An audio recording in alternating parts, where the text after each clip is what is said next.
9 cadavres non identifiés déposés en pleine nuit. C'est la découverte macabre que ce paysan a fait près de Gorongosa, dans le centre du Mozambique. La région est l'épicentre du conflit larvé que se livrent depuis 2013 les forces armées et les hommes de la Renamo, l'ancienne rébellion de la guerre civile. Ces corps, je les ai trouvés alors que je venais travailler sur mon champ. Depuis, je n'y viens plus. Les organisations internationales demandent une enquête sérieuse alors que les autorités minimisent la situation. À quelques dizaines de mètres de là, sous un pont, 4 crânes dépassent du sable. Les restes d'un charnier de 11 corps enterrés à la va-vite. Sans autopsie, personne ne sait qui ils sont, ni qui a pu les déposer là.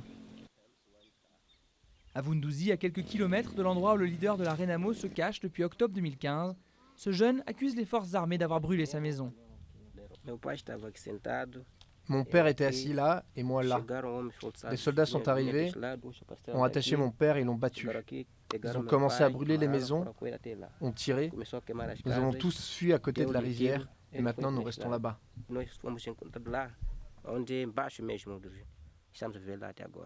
Depuis, les 13 membres de cette famille habitent sous un arbre.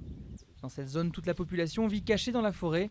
Les écoles ont fermé, les habitants craignent d'aller s'approvisionner en ville. Ils ont peur d'être capturés et tués. Que ce soit le Frélimo ou la Renamo, ils sont responsables des corps abandonnés que nous retrouvons en ce moment à travers le pays.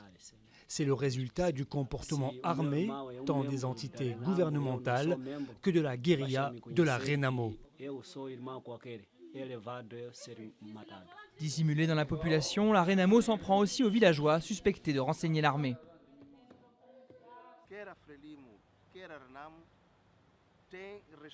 La situation s'aggrave ces jours-ci. Beaucoup de gens disparaissent et sont enlevés par les militaires.